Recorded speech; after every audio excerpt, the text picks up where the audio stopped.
a choice right now, between fear and love. It's just a rock. Out of the dark night of ignorance and into the shining light of truth. Expounding reality. A population of citizens capable of critical thinking. We don't see things as they are, we see them as we are. There's a level of reality where everything dissolves into an ocean of energy. We empower our experience by insisting on our authenticity. That's very profound. Very. Expanding reality. Welcome to Expanding Reality. I am your host, Brandon Thomas. On this incredibly cool episode, Wally Wagner Jr. joins us. Now, he is the author of 2 books, as well as the recipient of a UFO sighting in 2016, which is absolutely fascinating. Now, all the ways to find him, of course, his website and his books as well will be located down in the show notes. On this one, guys, we go from everything from the freedom of religion, from the truths not found in the Bible, to UFO talk and contact and disclosure and what that looks like.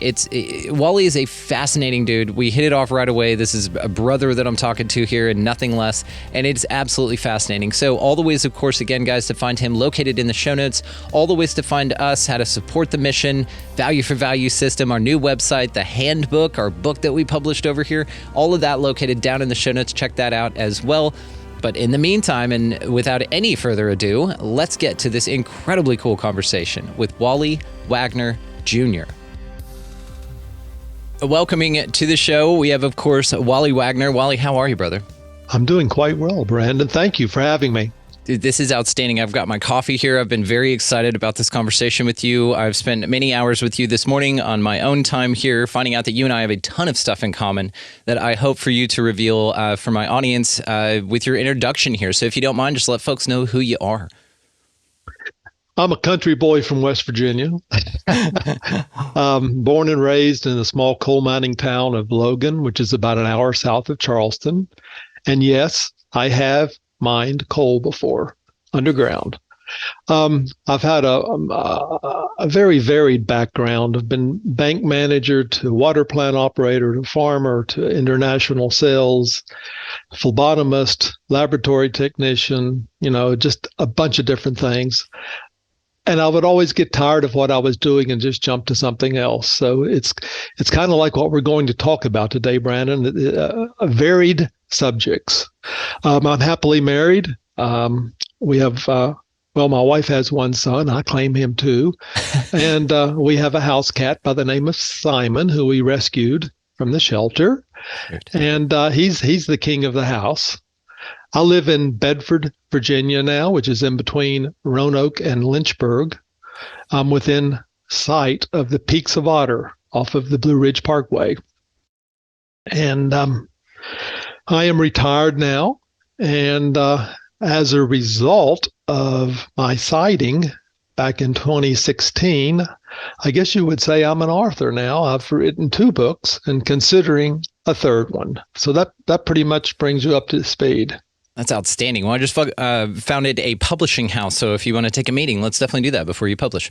Awesome. I am super, super pumped about this. You and I, like I said, have a lot in common here, my friend. Both raised in the South, Southern boy as well, and both raised Baptist, Methodist, and that was a big thing. My mother did a remarried thing with the stepdad, awesome dude. He was Methodist, she was Baptist, so there was like this interesting integration with that even process and how silly those 2 things were. They still to this day actually are in disagreement over pre or post tribulation rapture. So correct. It's fascinating to me how that even there, which is fundamental, So anyway, it is just always interesting to come across other folks who have found that there are other answers outside the Bible, and that's something that you find. You find truths outside the Bible, which is definitely something I want to get into with you. So, of course, all of your works and all the ways to find your incredible website withinthegrasp.net and your Facebook and your books will all be linked below. You guys know how this works. Make sure that you check him out. My buddy Wally is incredibly cool. So let's show them just how cool. So what did religion get right in your mind before we just really launch in here? Very little. Overall, perhaps a belief in one supreme being. And that's pretty much where I stand with that now. I drank the Kool-Aid like so many other people. That may not be a good phrase to use, but I went in hook, line, sinker, rod, and reel for what I was being taught, and I believed it, and I lived it. And being raised, conservative Methodist, I was saved in a Methodist church back in 1973, March of 1973. And then moved to Virginia in 93 and became Southern Baptist, very stout Southern Baptist. And then morphed over back again to Methodist, where I've held about every position inside the Methodist Church.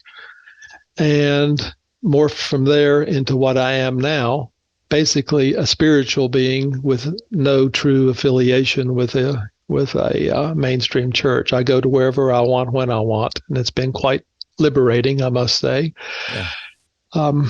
Did that answer your question? It absolutely did. Now I'm just curious, was there ever a time right in between super spiritual and where you find yourself now, more comfortable, more grounded, and religion? Was there a time in between there where there was just a shuck of all of it? Was there an interim of, any atheism in there? Well, I wouldn't say atheism. You might say that based upon what I had been taught, but I've always felt that I've never been alone. And I still feel that now. I have a connection to a higher being. The question resides on just who or what is that higher being.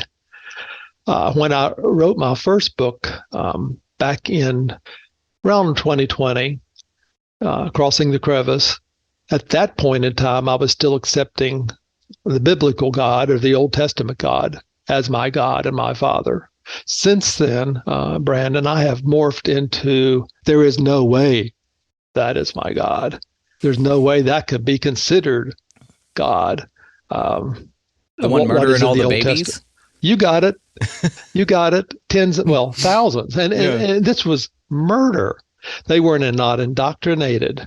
They weren't given other land to live on. They weren't imprisoned. They were killed in situ.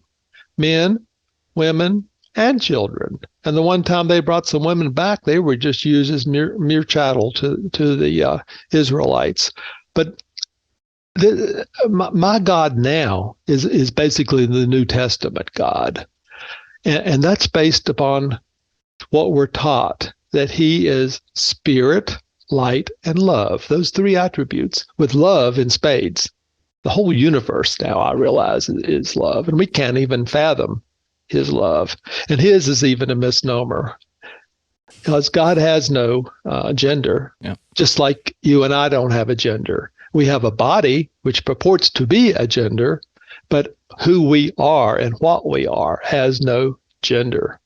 And we're just like the Father. You and I, as well as our listeners, are sons and daughters of God. We're all sons and daughters of God. So I'm probably going to rattle a little bit, but seeing my craft back in 2016, the first thing I realized, I feel no evil. I've been taught, all these UFOs are from the dark side. And there's been so many books written on them and whatnot, that you don't believe in UFOs, you don't believe in ghosts. And even if you do see a UFO, I'm sure they're messengers from the dark side or from the devil. Well, I don't believe that anymore. No way. These crafts have been with us since before Jesus Christ, since the starting of this planet. These crafts have been here. And then not only with us, they've been with cultures around the world. We've made gods because of misunderstood technology. And these people did not fall from the sky. They all came in crafts, whether you lived in India, Tibet, China, Mexico, Peru, Mesopotamia, Israel, Greece, Rome, Italy, you name it. They all came in crafts, and we made them gods. And that's exactly what happened with the God of the Israelites. He came in a craft, without doubt. how many things have opened up to me now that didn't before? I mean, I taught Sunday school for years, and we had an old saying that, I can guarantee you this is not going to be in the MacArthur Bible because he doesn't touch any of this stuff. It's like so many other people. If it doesn't fit the agenda the church has had since its inception, then we just don't cover it. We stick our heads in the sand and pretend it's not there. And UFOs in the Bible and us being visited by crafts and the equivalent gods in other countries that people had made into gods, they're everywhere. I mean, our country made a god to the people on New Guinea. I mean, back during World War II, we dropped goods to our soldiers. I mean, close to the Solomon Islands, and some of these goods were intercepted by the Aborigines people who had no idea what was going on in an outside world. All they knew was here came this sound and this airplane, what we call an airplane, dropping goods down to them: cigarettes, chocolate bars, cookies, other goodies. The airplane became a god. We went back and they'd actually made an airplane out of sticks and venerated it, and it became a cult. And that cult is still in existence today. That's just an example on how we make gods. The same thing happened to Paul when he was on an island. He got bitten by a venomous snake. And the people on the island said because he didn't die, he must be a god. Gods are something we create in our minds, and lots of times it's based upon technology that we simply don't understand. If I would have taken a match and strike it on a box, 1,000 years ago, I would be considered a god because I could have fire in my hand. It's things like that have all opened up to me now. I've gone back and looked all through the Bible. I'm self-taught. I consider myself pretty much a Bible geek, and I'm definitely a Jesus geek. I'm a New Testament believer wholeheartedly now, and pretty much have just done away with the Old Testament because I don't connect with it anymore. I see through it.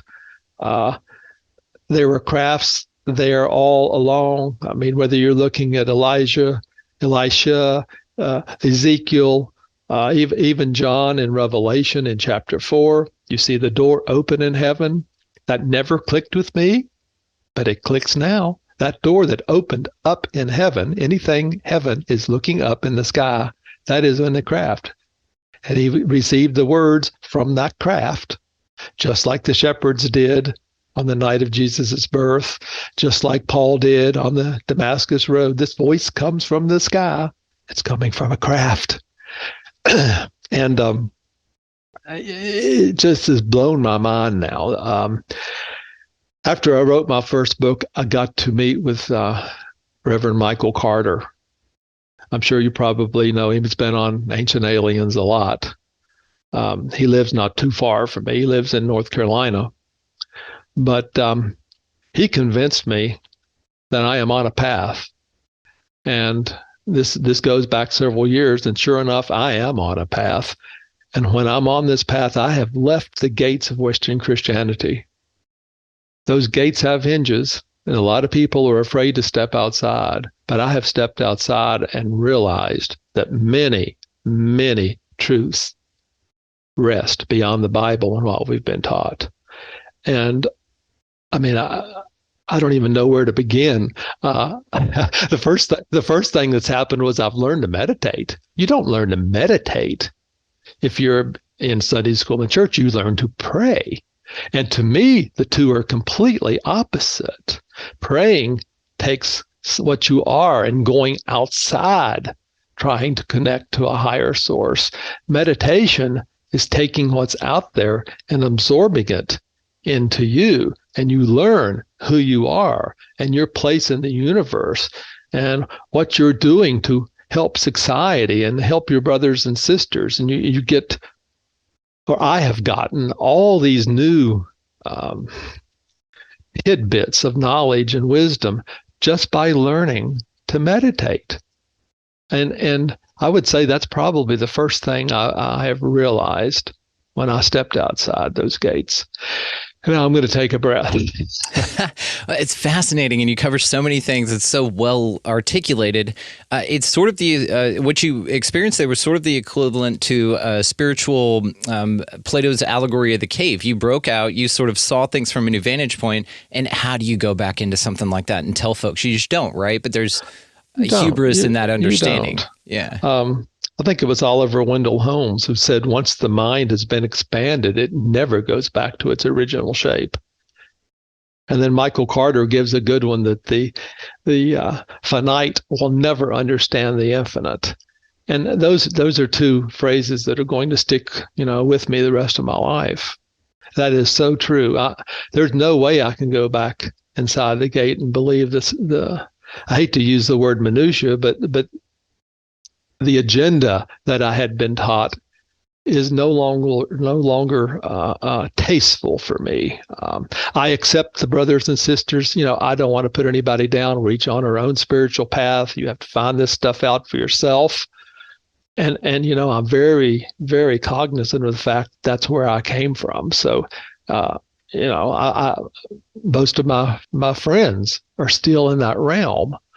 I still live in the Bible Belt, and a very conservative area. And, as it stands now, I don't have a church to go to. Nobody believes like I do. And the nearest Universalist Unitarian church is probably 45, maybe an hour away in Roanoke, Virginia. And I haven't made it there yet, but if I went to any church, within an hour circumference of where I live, that would be probably where I would go. Do you want to do that? Is it something you find, I know probably not necessary, but would you like to experience something like that? Well,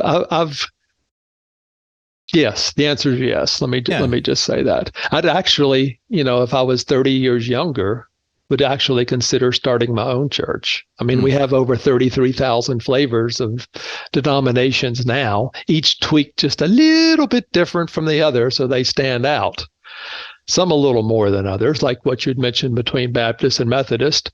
90% of what they believe is the same, but when you get into pre-tribulational rapture, there seems to be, a little bit of a difference. Yeah, and they both claim the Bible as their source for their beliefs. It's got to be.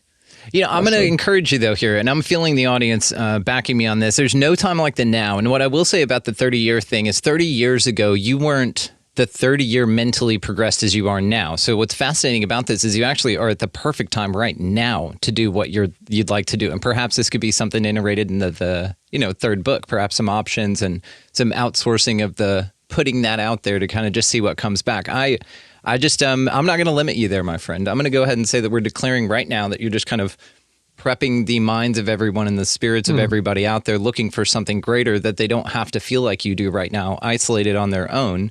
And that really that's the motivation, because that's where it's coming from with you. And that's a beautiful place, man. So I'm in support of this. You now have 2 members. So let's get cracking. Bless you, brother. Let's get cracking. I am an ancient alien believer, so I want to throw that out there now. Sure. That falls in line with everything else I've pretty much said up to this point. But if I started a new church, it would be something completely different. It would probably be termed in the area I live in now as a cult. And that I would have to accept that, even though I would resist it. That's what people would be talking about behind my back. Who cares, because the message is true. And this is what's beautiful about people that talk like that, is that the truth always comes out. It stands the test of time with these kind of things. And you have this altruistic vibe. I can feel it in you already. Love is the truth. You've got it. And love permeates everything. Yeah. And you don't have to worry about their approach to your idea from the mindset that they were built in. That's the programming talking. That's not the real truth. The real truth is the inquisitive nature into it. The program is the one that tries to beat you down for it being so attractive and appealing to them on a really, really spiritual level that nothing else in this place that's manufactured and unauthentic can replace or take the place of. So I love this. I'm in full support of your idea here, and we are in full support of this. However we can be of service, please let me know. So I was curious about when you said that you taught Sunday school, did you ever have kids in that 25-year period? Did you ever have children come to you with questions like that, things that you weren't able to answer that maybe sparked some questions of your own? Well, probably the youngest person that was in my class was 30. So I didn't teach children per se. But I've had people with questions because we would get off topic a lot. I would always bring up these questions when I was teaching, and everybody would start going to their reference books and whatnot, their concordances, and the answers, I don't know, 70% of the time were not there because there was no reference for that specific verse. It did not fit the agenda. And, basically, the agenda has been one male God, only one male God, one life. You got to get it right now. And then when you die, it's an eternity in heaven where God wipes away your tears. That's the start to the finish. You got to be born, you got to be saved again, born again, baptized. You have this one life to live and only one life. You got to get it right and accept Jesus before you die, and then you're in heaven, with God wiping your tears away. And that is now so crazy to me that let me count the ways. Look at Dismas. He was to the right of Jesus, one of the three people that was on Golgotha for that day that they were on the crosses. He did not ask to be saved. He was not born again. We get the impression that he was just a common criminal. And yet Jesus said he would be in paradise with him that day. He wasn't baptized. So think about that for a second. Then think about Nicodemus. Here's a guy who yearned for Jesus's heart. He had to be born again. What if that born again is literal? Just like who was John the Baptist? Jesus said, I will tell you, if you can accept it, he was Elijah who was to come. That's who John the Baptist was. We have different bodies. We don't realize who we've been before, and we'll be somebody else later. And all this has come into fruition for me now when I've been on this path. There's no way that I was just created and I have this one life to live and I got to get it right. I have been alive many times before. I mean, I'm falling in line with Edgar Casey and a bunch of other people. I mean, I even have a birthmark on my thigh that I am convinced was either a bullet or an arrow from a previous life. Too many people have been through regressive hypnosis. And right here's a good book, which I resonate with a lot. It's written by Dr. Michael Newton. See if I can get that focused in here. Journey of Souls. Yeah. It's a case study of 29, all 29 that he did. They've all had previous lives. They all report in having a God. So when you sometimes think of these Indians or Aborigines people that are seeking a God or sometimes, looking for a God or a spiritual God, we all have gods. And this resonates with me so clearly now. You might consider it perhaps as a guardian angel, but we have gods. We live eternally. We don't understand that. We can't fathom the eternal part because it's infinite. When we die, we're still alive. And most people, and I put some of this in Within Grasp, my latest book, when I interviewed Reverend Barbara DeLong, she had I don't want to say a near-death experience, but rather a shared death experience that I would like to share with you and our audience right now. She had this close friend, and they both knew she was going to die because she had cancer. And one night at about 3:00 in the morning, Barbara was asleep in bed and she found herself in this dark tunnel. And lo and behold, in this dark tunnel was her friend. And they looked at each other rather astonishedly. And Barbara said to her, "Well, I guess you croaked." And the friend said back to her, "Well, I guess I did." And they're just standing there in this dark tunnel. And all of a sudden, from a distance, comes a dog. And this dog comes up to both of them and starts licking them, literally licking them in the face and all over. And Barbara's friend says, "Well, this is such and such." I forget the dog's name now, but one of her previous dogs that she loved so much. And the friend told Barbara, "Well, I guess I need to be going." And Barbara said, "Well, I need to stay. I have other things to do here. I'm going to let you go." And she sees some of her relatives in the distance. And then her friend realizes she can move, and she takes off, down the tunnel towards her friends. And Barbara wakes up in bed about 15 minutes later, in her apartment, in her own bed, and she is covered in dog slobber.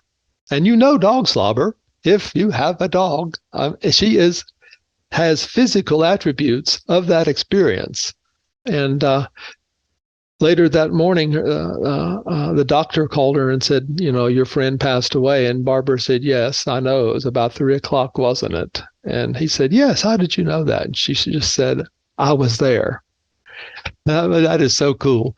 God, and that is cool. Something not everybody experiences the tunnel, but most people do. And you realize that you can move. And some people have done this so many times before, they can move fast and they're instantly back in the spirit world with their God and their friends. You see, we all have friends in the spiritual world. They're not necessarily our family. There are other people who are on the same, I'm going to use the word level, because Enoch uses the word levels in heaven. They're on our same level. You might sit around at a picnic table and each of you share your experiences. And the cool thing about this is you experience what you have said and what you have done from the recipient standpoint, not from your standpoint, but you are allowed to experience from the recipient standpoint. If you say something with a little hook on the end, or say something you really didn't mean just by the inflection of your voice, you'll envision that and realize that for what it is from the recipient's standpoint. So you will learn everything you've done wrong, but you're not going to be punished for it. It's a learning situation. It's a learning situation. Our God is full of forgiveness. He's full of light. He's full of love. And it's a learning experience. And you will sit down with your friends. None of you have a sex. You're all sexless. You're a spiritual form. But you're intermingling, learning each other's strengths and weaknesses before you go back to another life. Now, how do you get to the point like Jesus? This is so much I've learned, and I know I'm rattling. No, you're but not. in You're the second perfect. part of John, which is so often overlooked, you hear the first part all the time at a funeral. You go to your father's house. If it wasn't so, I'd say there's many mansions in heaven and all that. But the second part of verse 14 says, "Because I go to the Father, I tell you this, you, meaning you and I, will be able to do miracles and works greater than what Jesus Christ did." And that for me now really resonates. We know Jesus was not a liar. We know, at least I know, no one that has done works anywhere close to what Jesus has done, let alone surpassing those. So he's either referring to another life later, or he's a liar. You're going to have to pick one.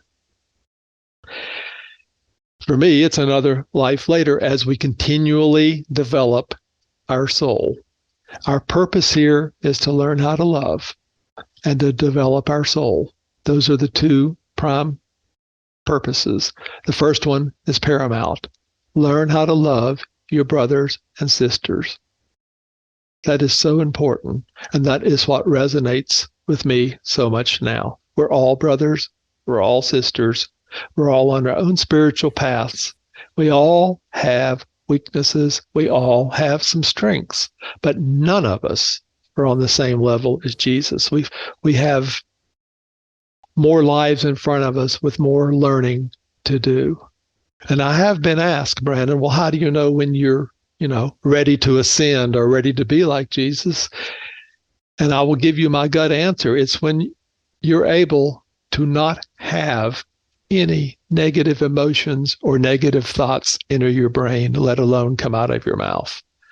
And I can't think of anybody who's, in that realm here on earth right now. There may be some, but I can't think of any.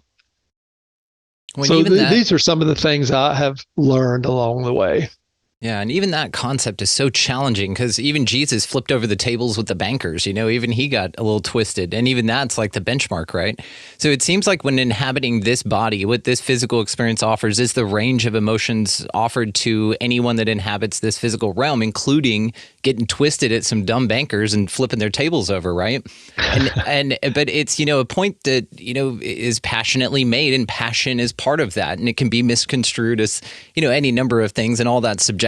But I think it's very interesting, the whole concept. So let me ask you this. Do you think that I also love the picture that you painted of, I just, for some reason, you gave me this mental picture of going life to life to life, sort of like our death and rebirth is just like a water station in the middle of a marathon, like when you're taking that quick breather break, you're like, okay, and I've still got more to go, we're not done. But that leg of the journey, is just a lifetime for us, but there's still so much more to go.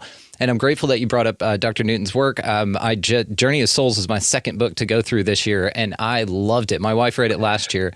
She's on Destiny of Souls now, and I'm going to get it right behind the book I've got now. Yeah, I'm on my 5th book for the year. We're reading like crazy over here. But Journey of Souls was so fascinating to me, and it's very comforting in ways. And I actually just had a friend recently choose to go to the other side by himself. And that is something after reading that book that just hit me really hard. It was the disappointment I know he has in himself right now, that feeling. And so that hit very close to home very, very recently. And I won't talk about it any more than that. But what's also fascinating to me is these alternate ideas. And I know that you've come across these. I know you've heard of this kind of stuff. Even there are 2 different gods in the Bible, which I'm going to come back to. But for now, I want to just kind of bring in the idea of this Archon soul trap. This idea that, these people who are here to meet you when you die, and the tunnel is actually a trap, and that you shouldn't go to the light. And that's what the reincarnation trap is. So there are people who embody this idea and see it as a bad thing.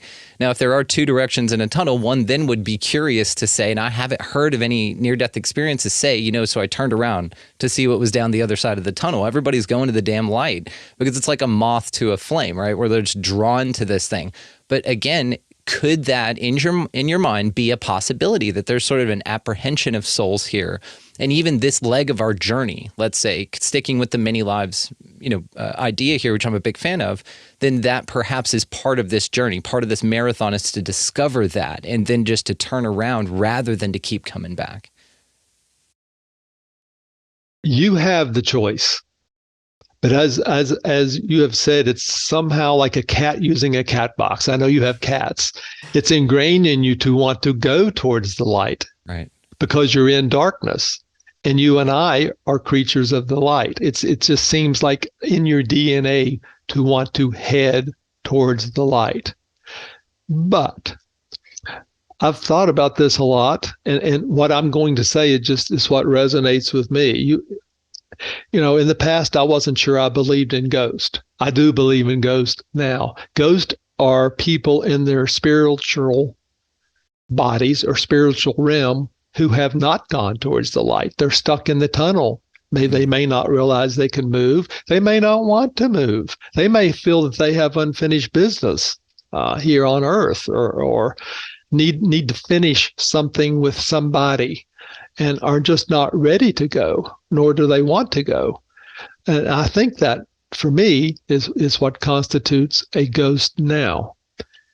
Yes, if you go towards the light, you will most likely be reincarnated. And don't let that scare you. There is no time. Let's get into that right now. When you're in the spiritual world, there is no time. Time only exists for us here now on this planet. It's a human construct. When you're in the spiritual world, it may only be, I don't know, minutes, where it could be days, years down here or in this world. It's just a huge difference. And we know this to be true based upon Einstein's theory of relativity. The faster you go, the slower time becomes. And I put this in within grasp, that if you went out so far, let's say a parsec out into space at close to the speed of light, and you forgot your wallet, I got to go back to Earth to get it. You come back to Earth to get it, you might be 300 years later here on Earth. Nobody's going to know you. That's how this works. Time does not exist.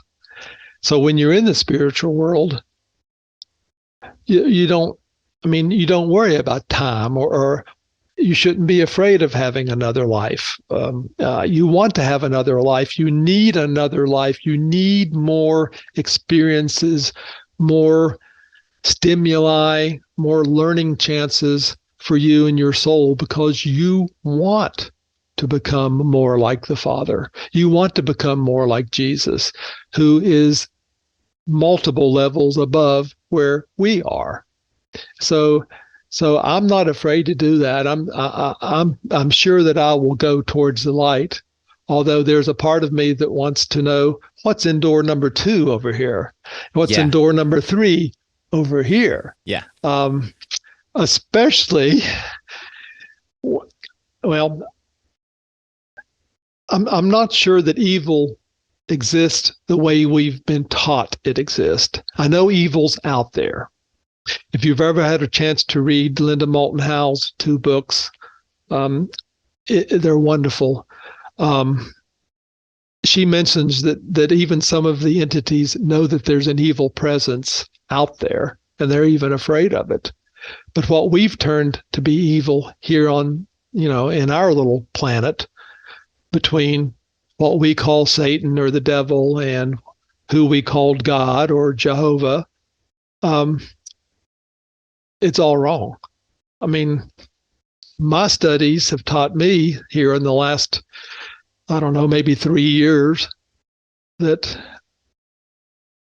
this is going to catch a lot of people off guard, Brandon, but I'll just go ahead and say it and then back it up. But it's quite possible that Satan and Yahweh were brothers. Now, this is played out in Job, which is the oldest book of the Bible. It's played out, right at the beginning.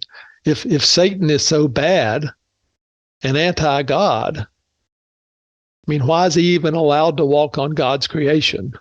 And they're casually talking in Job.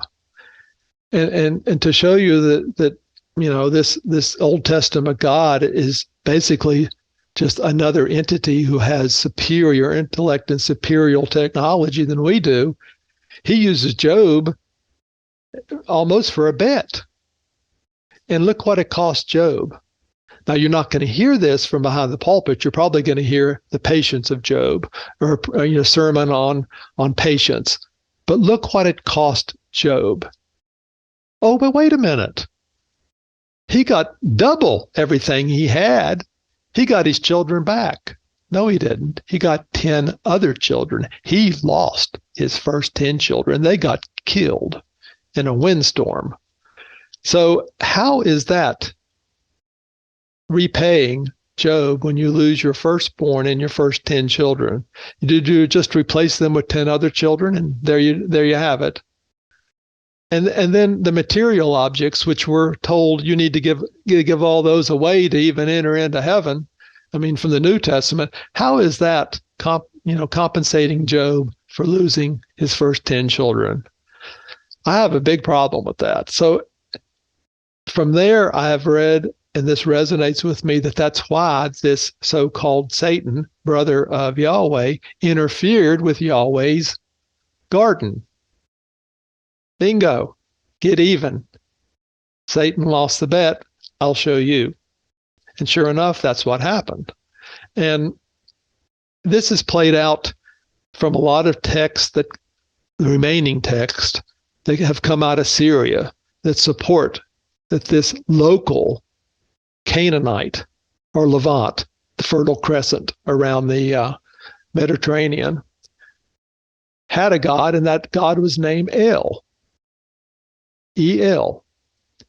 And El had a bunch of children, 70 in fact, including Yahweh, including Baal, including Satan, including Marduk, including Asherah, and a bunch of others. They each had their own land. This is played out in Jacob, or in Jacob and the second last part of Joshua. You cross a certain boundary, you go from one god to another god. You cross the river, you have to leave your god here, you have to accept a new god there. They had their lands laid out for them. This helps you understand what happened with Elijah calling fire down from heaven, and why Yahweh was such a jealous God. Yahweh stayed here. All the other people pretty much left. They had other things to do. This God has 18,000 planets to look after. I mean, this is what the Jewish faith knows. 18,000. This is just one planet of that 18,000. Yahweh stayed behind, at least for a while, through the time of Elijah and Elisha. He stayed behind, for pulling them out of the Red Sea. He wanted his own group of people, and he was very jealous. And he scared them into submission, with lightnings and thunders and earthquakes and boils and diseases and you name it. But this Old Testament God flew in a craft. They all flew in crafts. And I'm going to ask a question, not only to you, but our audience. This is something that I've been asking lately, and I've gotten no answer. You're taught in Sunday school and church that God is omni-everything. He's here now. He's in everything. He knows the past. He knows the present. He knows the future. He's in that rock out there in your front yard. He's in the tree. He's in the air. He's everywhere. He's in everything. I'm going to ask this question. If God is everywhere all the time, how do you go down? How do you go down when you're already there? And this going down is mentioned some 19 times in the Bible. How do you go down if you're already there? To go down must mean that you're in a defined place with some type of perimeter in order to go down. But this go down happens 19 times. You go down for the Tower of Babel. You go down for Sodom and Gomorrah. I mean, it just resonates with me now that this God of the Old Testament was nothing but an extraterrestrial alien. I mean, with powers that we did not fathom and we did not understand. And based upon how his or her crafts moved, we might not understand it now. Well, that's a topic, maybe for later, but perhaps we do understand. Go ahead. Do you think that there is divinity here, or that it's all just misappropriated technology? That's a good question. You've thought that one out, haven't you? Just came to me. Do I think there's divinity here? I think there's a connection here. That connection may be what we construe as angels. That connection may be what we construe as the Holy Spirit. But I do not believe that God or Jesus is here now based upon John 14. God is away, and Jesus had to go to the Father.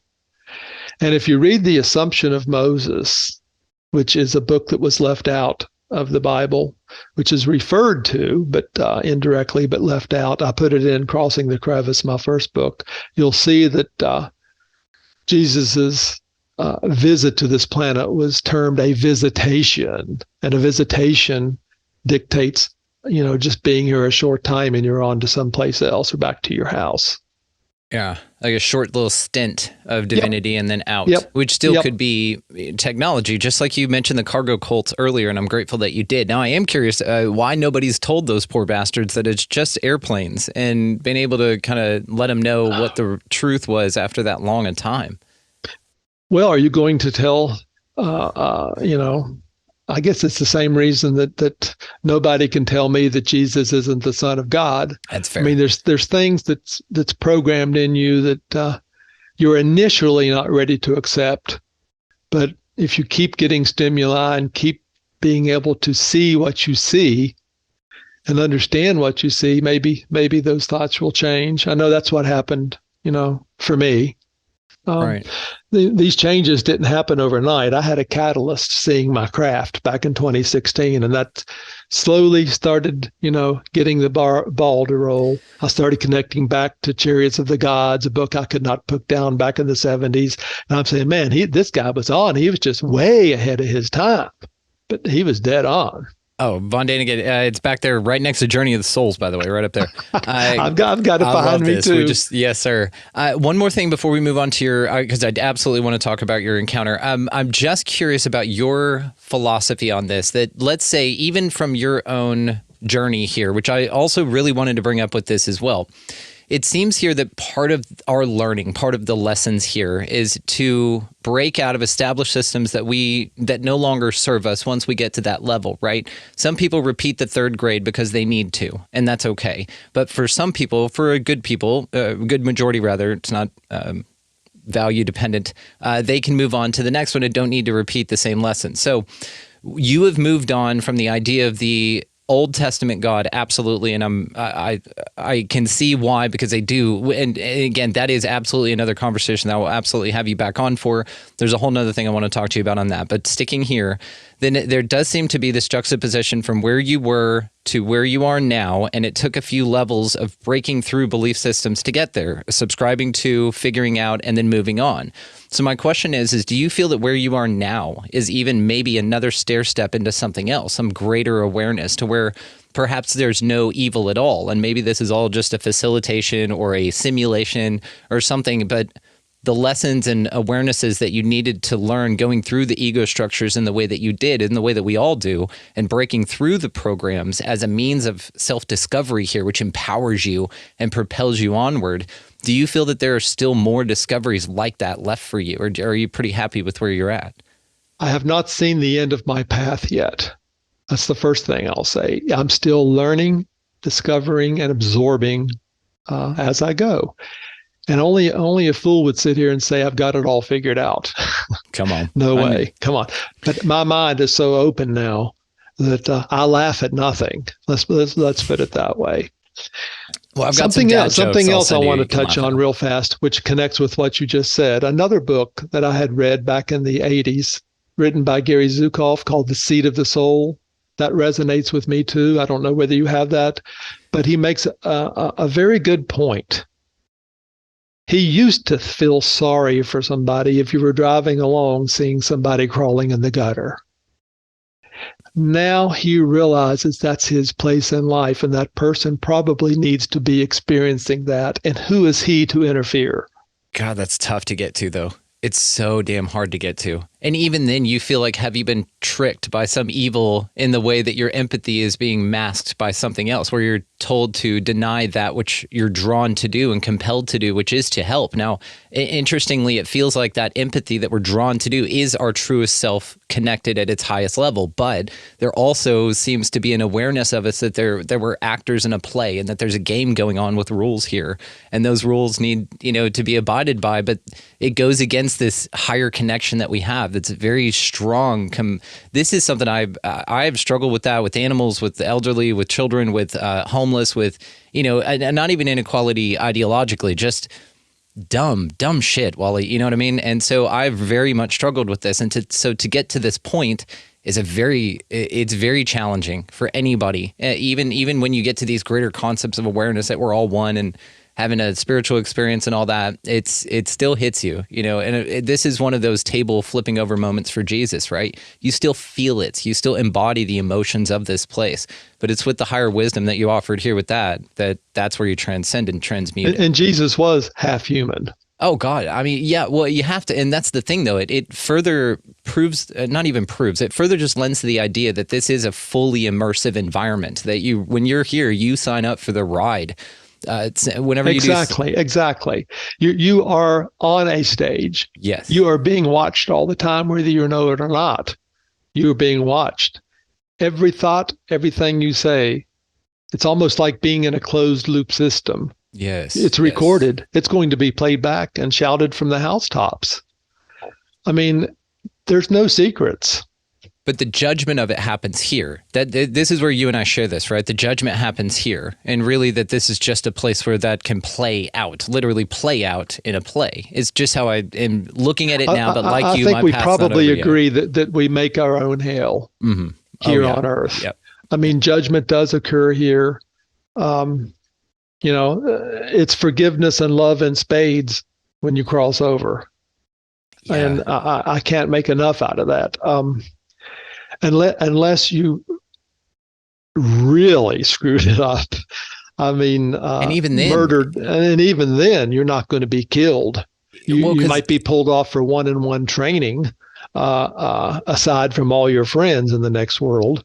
But we all live eternally because we're spiritual. That's something that needs to be ingrained in us all. We live eternally. So what seems like a lifetime, no pun intended, while we're in these bodies is really nothing. It's really nothing. I mean, you've been in other bodies before, and who's to say you're going to be in a human body in the next experience? If there's one God of the universe, which I subscribe to this, one spiritual entity, almost like a ball of plasmatic energy, for lack of a better term, that's neither male nor female, that exists in light and all kinds of love and in spirit only, then we have brothers and sisters throughout the universe. If you look at it that way, if there's only this one entity, this one supreme being, then anything alive has to be, I would assume, a brother or sister of us. And that's a hard concept for some people, to understand. Another hard concept is, I know you and I share that we have cats, but I've come to realize my cat has a spirit also. He has a personality and a spirit. Who's to say that he's just multiple levels below you and me? And you are his God. Cats are a fun one. I don't know. I think that they're the other way around. I think they're babysitting us. Cats, I've heard, a lot of people say that they're connected to Lyrans, and Lyrans are like these 77th dimensional beings, and who knows how this information's come about, but it's so much fun to think about and talk about. But we always talk about this as well. And a question I had for you was about the Akashic readings, but I had a great friend of mine, Rachel Horton White, come on, and she read my Akashic readings, and we jumped in there and found a bunch of interesting stuff. And so I want to talk to you about that. Sure. But in there, she said, you were once a Lyran. You were once part of this Lyran lineage. And I'm like, yeah, my cats think I'm super awesome. So I get it. They're connected to me. They're like these beings that look at us like, we're just here babysitting you guys. This is like a weird assignment for us. This is a joke, this is sort of a punishment, So it is cute to think of them as having little personalities and souls, which I do like that, and how it seems like, and I've had Tiana Roser on the show, and she was talking about the difference between wild animals and sort of this automated system of life, of background, of, biology, and then pets and things that really become very close and attached to you, and that there is sort of a spiritual difference between them. Sort of also, one could say with humanity that there's sort of a background sea of ideas going on that are the mass, and that it's sort of your job to break out and figure out which humans are real here, or are inhabited by the real spirits here, and then also, how to navigate your way through that. Just an awesome idea, and I love all of it. So, before we get to your experience here, and I promise we will, you've talked about that you have things that are question marks in your mind that you have heard about other people going through hypnotic regression and experiencing. One, would you be open to do that if you haven't? And two, Akashic records, that's sort of another option with that. They're similar. Have you tried either one of those, or would you be open to either one? I'm open to either one. In fact, I want to go into some type of, therapy or hypno, whatever, to learn my previous lives. But where I'm at now, nobody does that. That's considered taboo. I'm gonna get you connected with a couple of different people who can facilitate let's talk both after of those. the show. We'll talk. I've got it noted. So I am just very interested about your thoughts on that, because these Akashic records, and I'm curious to see if you and I were Lyrans on some other planet kicking about, man. You know, I am a firm believer in Edgar Cayce. Studied him a lot, and of course his center is here in Virginia Beach, maybe 3.5 hours from where I live, and he did so much, and it's like so many other things. A lot of it is unknown to the public. A lot of it was considered too far out there for the public to understand, and it's like, unless the New York Times says it or the Washington Post says it, nobody pays attention to it. But it's out there, and so much of it is so real. And I'll just say that I would really enjoy some type of a past life, study, or, whatever you want to call it. Yeah, you're far too Hypnosis. cool. I have far too many resources. You're way too cool. We got to do this. We're setting this up. We'll do that. And so everybody, you can look forward to him coming back on and talking to us about that later on as well. So let's absolutely talk about what you saw in 2016, my friend. Well, I was a mailman at the time. Did I say I'd also been a mailman for 8 years? Yes.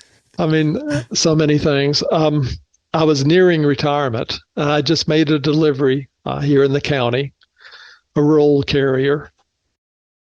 And I was walking back to my Jeep.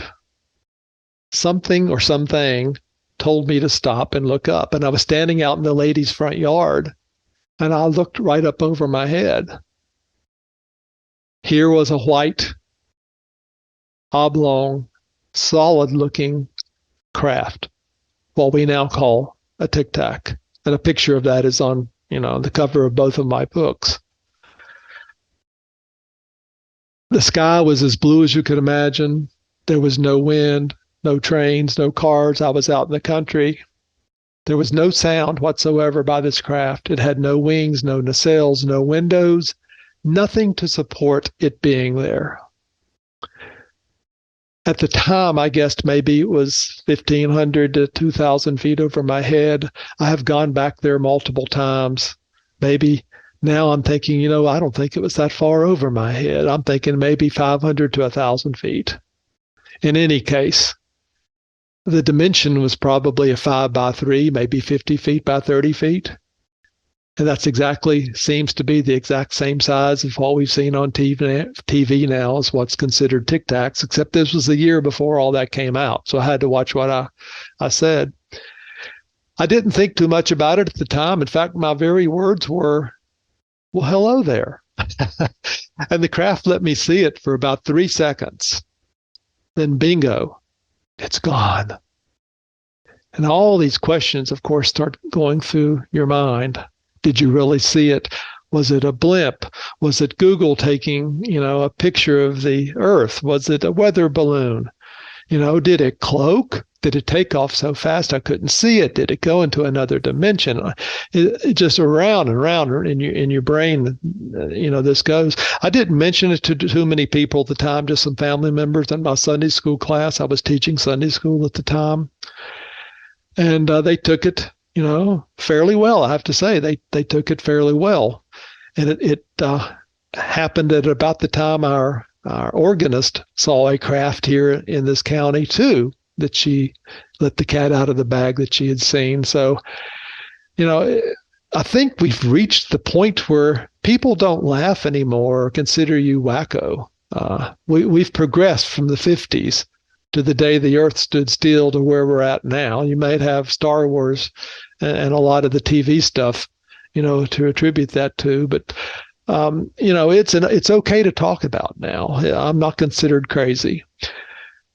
Anyway, I pretty much considered that it cloaked, that it was there all the time. Maybe it was a malfunction, or that it wanted me to see it, or that it needed to become uncloaked to take a picture, to do whatever it's needed to do, and then go back to being cloaked again.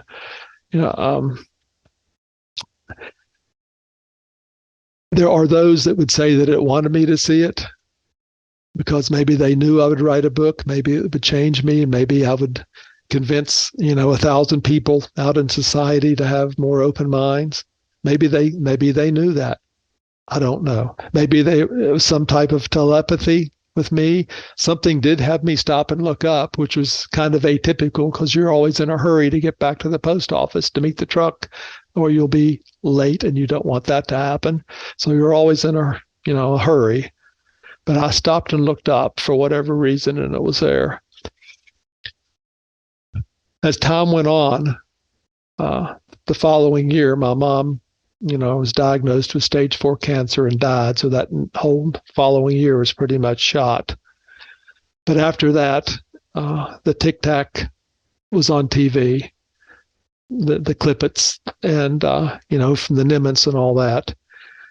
So I decided, I'm going to have to delve into this. And I used it as a catalyst. I backed up and went completely through the Bible, started reading extracurricular stuff. And I have come to realize that virtually everything we've been taught is the same thing that everybody's been taught since the church was created.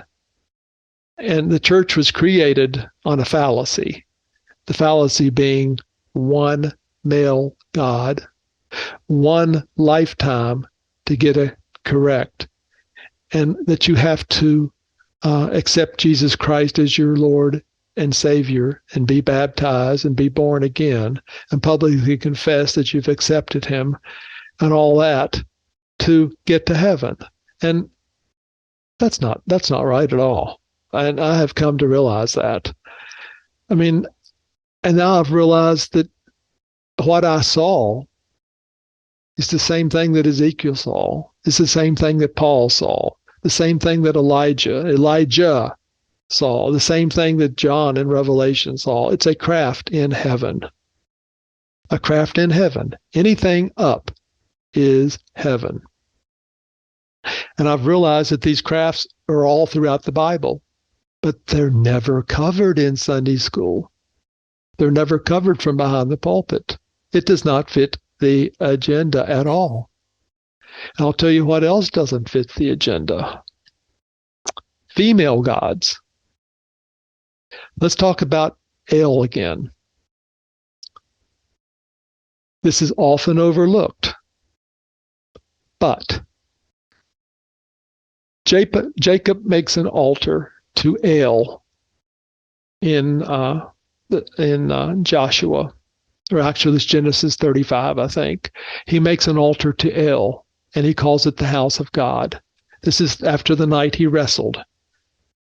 He didn't make it to Yahweh. He made it to El. And El stands for the house of God. And all around the Levant, we're talking about, Iraq, we're talking about Egypt, we're talking about Syria, Lebanon. Multiple towns and cities have the word El in them. El such and such, or something, a name that ends in -El. It all comes from this because El controlled that area. El was the chief god. It wasn't Yahweh, it was El, E-L. Now, there's another train of thought that says, well, El may be short for Elohim, and that's okay with me. I can accept it either way. Elohim was mentioned over 2,500 times in the Bible, in the original Bible, Hebrew. But it's not mentioned at all now. You know why? Because it's plural, and it's plural meaning both male and female. Asherah was a female god. Asherah was either the wife of El or the consort of Yahweh.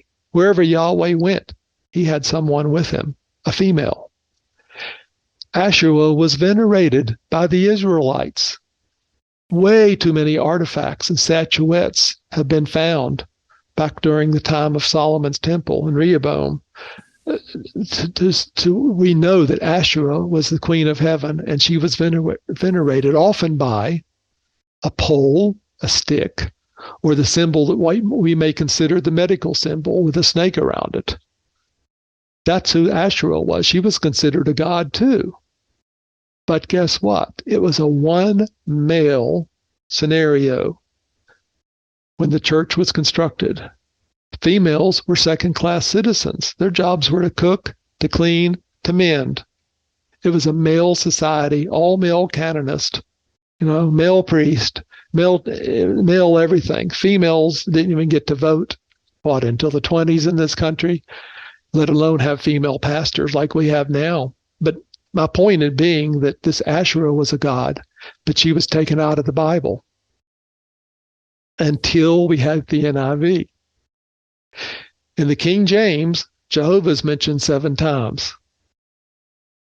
None of the other Bible translations have the word Jehovah. In fact, the NIV has Asherah mentioned 40 times. So we've had this shift. Talk about shifts in society and shifts in beliefs, and the females gaining more power and more oomph. Asherah is now the Queen of Heaven, mentioned some 40 times in the NIV. And many people subscribe to the NIV being a better translation by far than the King James. The King James has been manipulated so many times that it's, you're taught that every word in there is God's word directly from God by the Holy Spirit, each and every word. And you'll see the preacher holding the book up, totally God's word, and that is totally minutia to me now. It's totally man's word. Totally man's word. Nobody went around with Jesus writing down everything he said and questioning him so they had it right. Even if they did write it down, we wouldn't have it now. We only have one extant writing now, possibly a piece of a parchment in the bottom of the Vatican. That's all we have. But this stuff wasn't even discussed and brought to the table until hundreds of years after Christ died. Now you think about playing the little game in grade school where you start something with one chair and wait till it gets 30 chairs later. Who knows what you're going to get? Telephone. But you have all this tied together, and we're to believe that each and every word is from God, and it's not. It fits a pre-planned agenda to bring power to the church. Having to go to church, having to find Jesus, having to be saved, having to learn about Jesus, having to learn to be a better Christian, and having this one life only to live and get it right, all is what the church was built on, and it became ultra powerful. It became the source of power all through the Dark Ages, the Middle Ages, right up to the Protestant Reformation. And you know what happens with power? Too much power causes corruption and greed. And that's exactly what caused the Protestant, Reformation to happen, was that, the Catholic Church had you end up paying for your salvation. And the more money you paid, the longer out your forgiveness would extend. You could have tomorrow's, sins forgiven now if you just pay a little bit more. And that's where we really ended up. And look at the millions. In some cases, it's millions. Other people say it's tens of thousands. Conflicting information of people that have been killed because they didn't believe the way the church believed. Copernicus, Galileo Galilei, just on and on. You must believe what we're teaching you. And it's so wrong. We didn't even know about grace until, 400 years ago. And in fact, now we realize that it's all about grace. And the church wanted to hide all this information, so they had Jerome write the Bible in Latin. You had to be well educated or very rich to even know Latin, so you just had to accept everything the priest taught you for 1,600 years of the church. This whole thing is just built on fallacy, and I can't accept it anymore. I just can't. I love this. You're crushing this, Wally. Absolutely crushing, man. I completely agree, dude. And it's so interesting, too, because in your book, Within Grasp, again, guys, all the ways linked it down there, you talk about the Gospel of Mary. And if anything, the word of Jesus would have been the only damn thing in the book if that's what it was, right? And the book of Thomas is allegedly all just quotes of Jesus, and it's not in there whatsoever. They're like, no, that guy's Thomas talking too is much. out there, but I love it. You know, that was another early thing the church did, Brandon. They had this thorn in their side, just like Paul had in his heel. The Gnostics. What do we do with the Gnostics? Well, guess what? It's quite possible that Jesus had some early training in Gnosticism himself. I picture them all like a super friends, like a Justice League, like him and Buddha and Krishna, and they're all hanging out, just kicking evil ass together, you know, just smiting out ignorance. And that's sort of how I see, because the ways in which any one religion has it isn't broad enough for any of the teachings to encompass. So it seems very limited that he himself was any religious ideology at all when it transcended any of those to be anything. And especially, you know, if he was born Jewish or whatever, I mean, even then, though, it was transcended. And even then, there were a lot of multiple gods, like gods with an S, especially in Genesis. So you have all these convoluted ideas that are wrapped up into a story that really, in my mind, it pulls away from the natural law so much that you're so distracted by your confliction between what it's telling you must do and what you feel is right in your heart that you don't have time to figure out what the hell's going on here, you know? You say it so eloquently, Brandon, but you're dead on.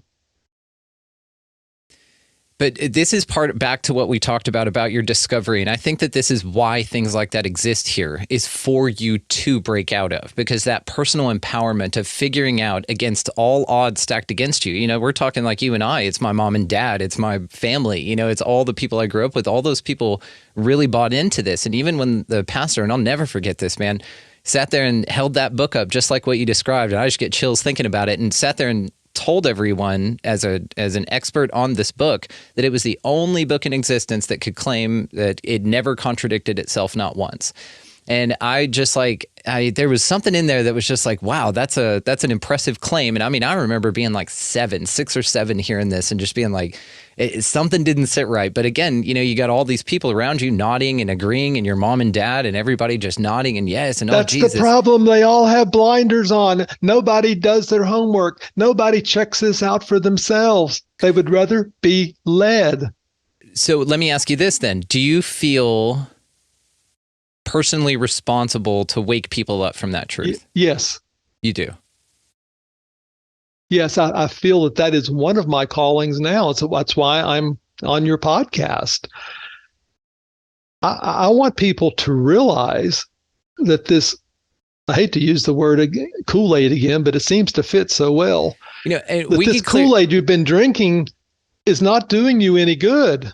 I think it was Flavor Aid that Jim Johnson, what was his name? The dude who murdered everybody? The fella in Guyana. Jim Jones. Jim Jones. Thank you. Jim Jones used Flavor Aid, not Kool-Aid anyway. So it's fine. You can use all the Kool-Aid references you'd like. It's all good. But you know, it just, I don't do it anymore. That's all I'll say. I just don't do it anymore. My life has become a lot less religious, and to use the term, a hell of a lot more spiritual. I mean, I see things differently now, and encompass things differently. For me now, I know everything's connected. That's a broad statement to make, but some way, somehow, everything's connected. And somehow, some way, everything vibrates. Somehow, some way, everything has a frequency. And time, and I dare say even distance, maybe doesn't exist, as it certainly doesn't exist the way we understand it. But distance doesn't exist in the way we understand it either. I'll give you 2 examples, and we'll go to something else. But in Within Grasp, I interviewed Dr. Paul Smith, who was one of the founding people of Project Stargate. He was in it from, its inception to its conclusion.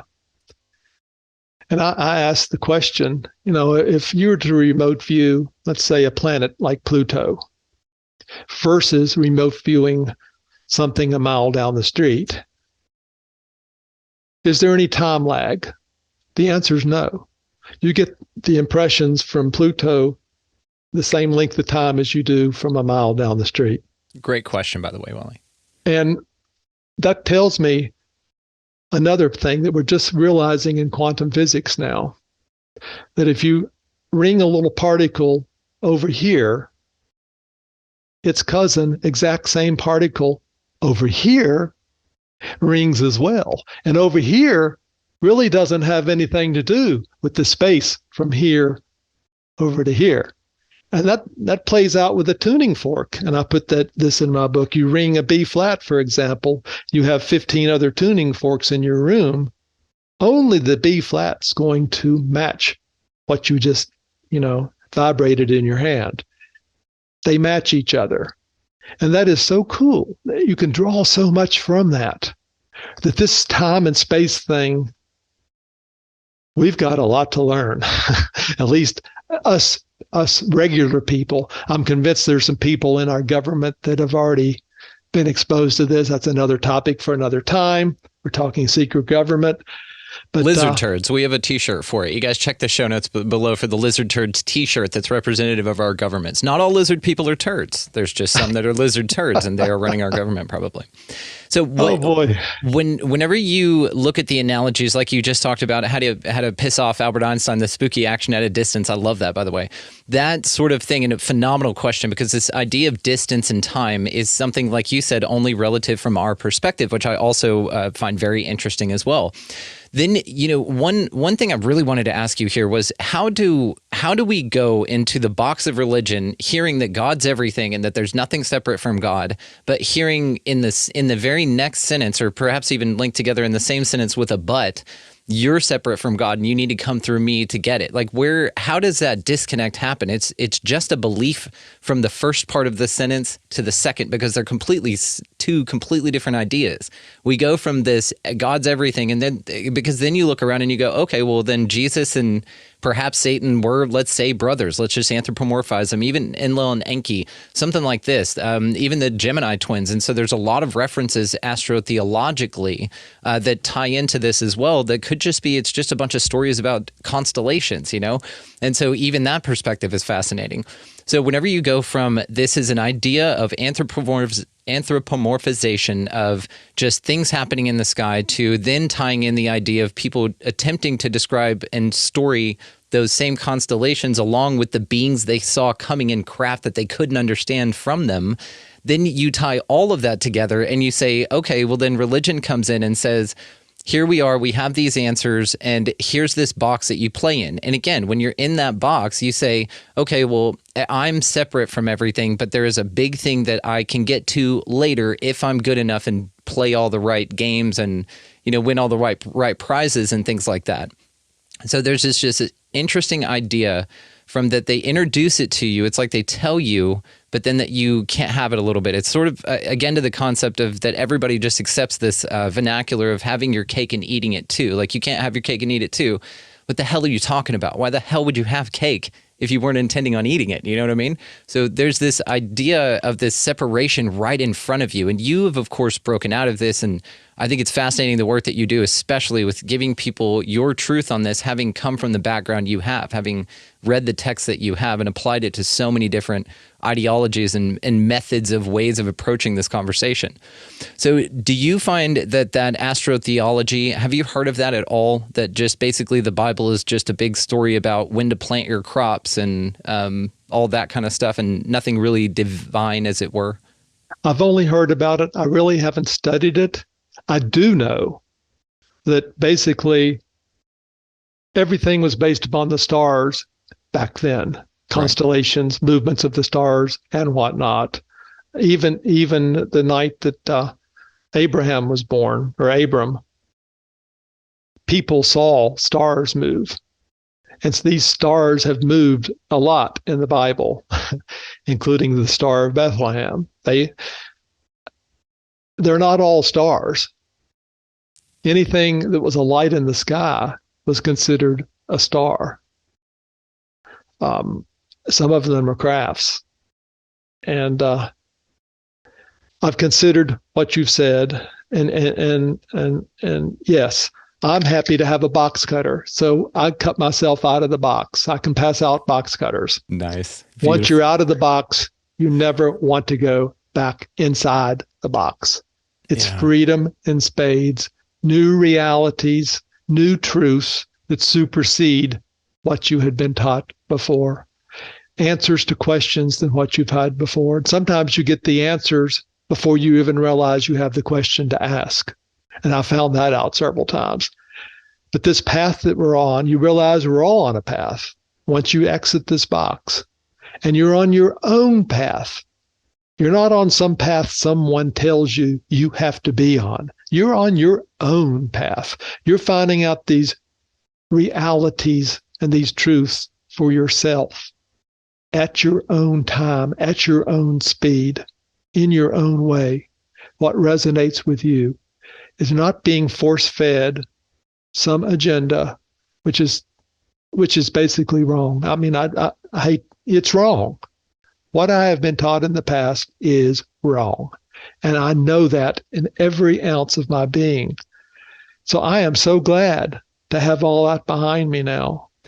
And without being pompous, I just wish I could sit down with every friend I had and have the conversation like you and I are having right now.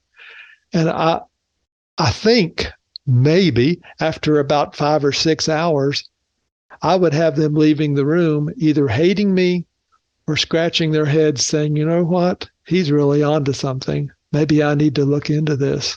And if I can just get, put a fire behind somebody or under somebody to go outside a little bit. You're not going to find the answers in a Christian bookstore. All that you're going to find in a Christian bookstore is the same stuff that supports what you've already been taught and what you already think you know. That's all you're going to find there. You need to go out and find books like Journey of Souls, Seed of the Soul, Chariots of the God, books that expand your mind, that doesn't reinforce what's already in there. What's in there is a lot of minutia. It's wrong. And you've got to, you don't have to, but I'm telling you, a whole nother world exists outside this box that you purported that we're in, or a lot of people are in. And it's okay to step outside. Once you step outside, you will realize that Jesus did not come here to destroy. He came here to build up. He didn't tell people, let's all get together and go kill everybody that believes in Buddha. Buddhism was in existence hundreds of years before Christianity and Judaism started. So was Zoroastrianism. So was Hinduism.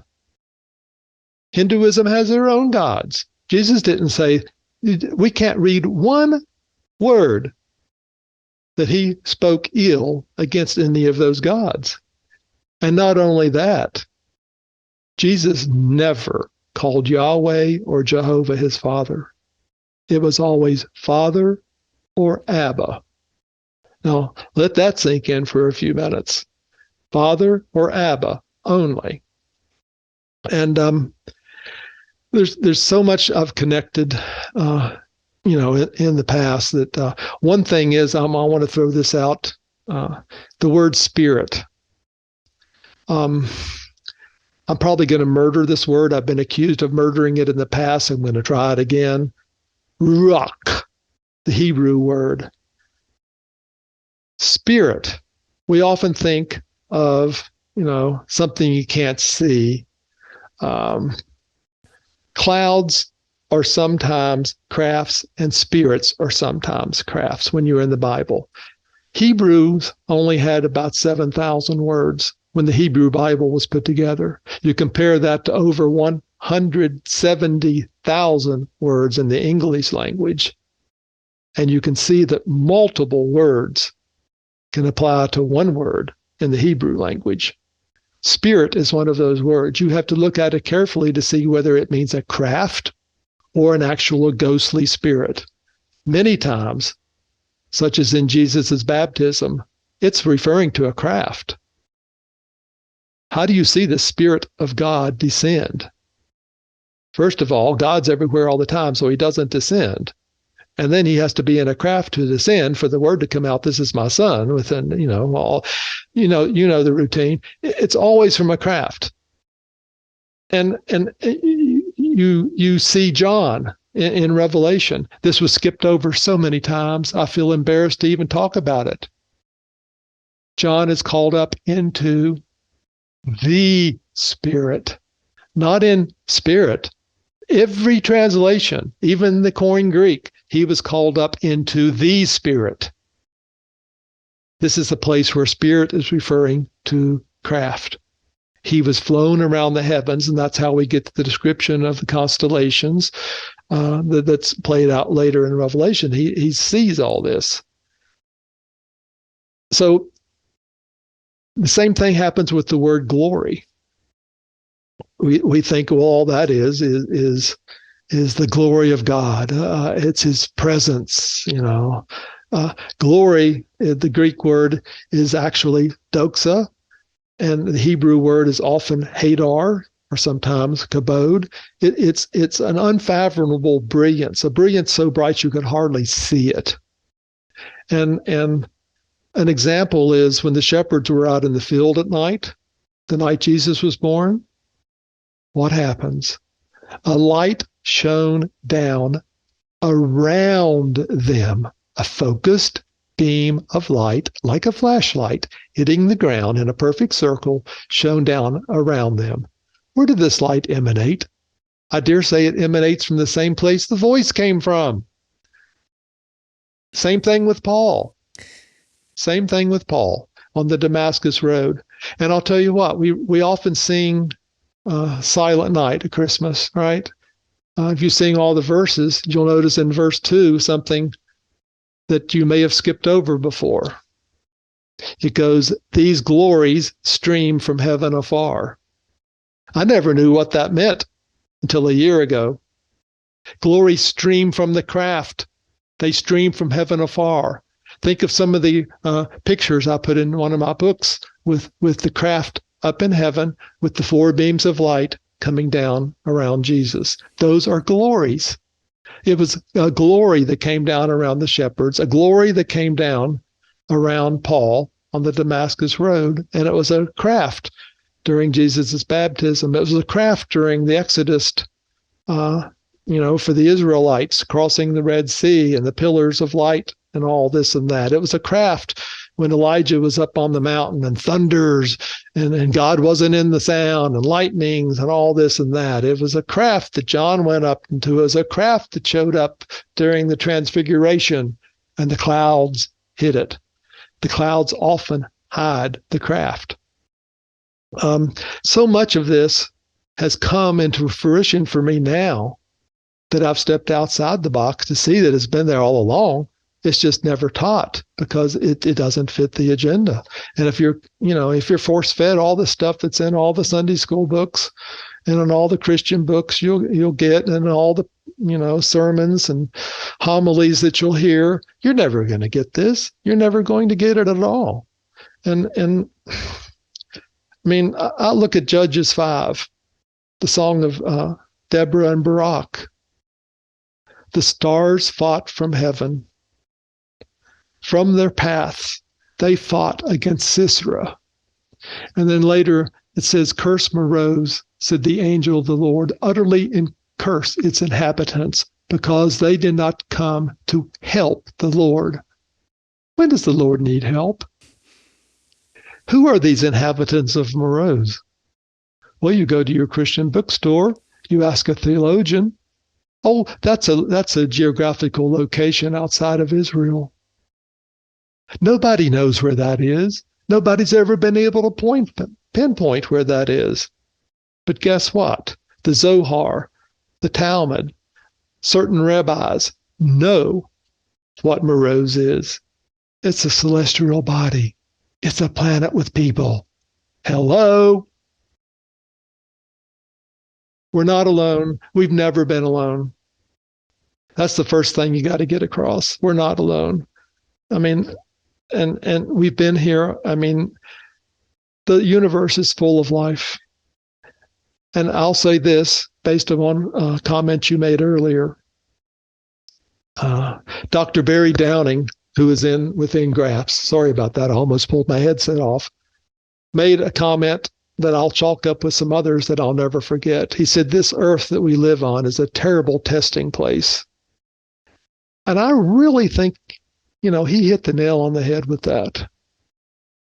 This is probably not, a 5-star Marriott where you want to spend your, life in this vessel. We're here for a reason. We have challenges to overcome. And that's why Jesus said, "Those who overcome." How many times did he say, "Ye who overcome, ye who overcome"? I don't think any of us overcome. What we have is the back door called forgiveness. If we overcame, we'd be on the next level, perhaps maybe where Jesus is, because you don't need to overcome because you already overcame. But we need to overcome. So we're still learning how to fight what we call sin, how to fight negativism, how to fight darkness, and what we consider to be hell.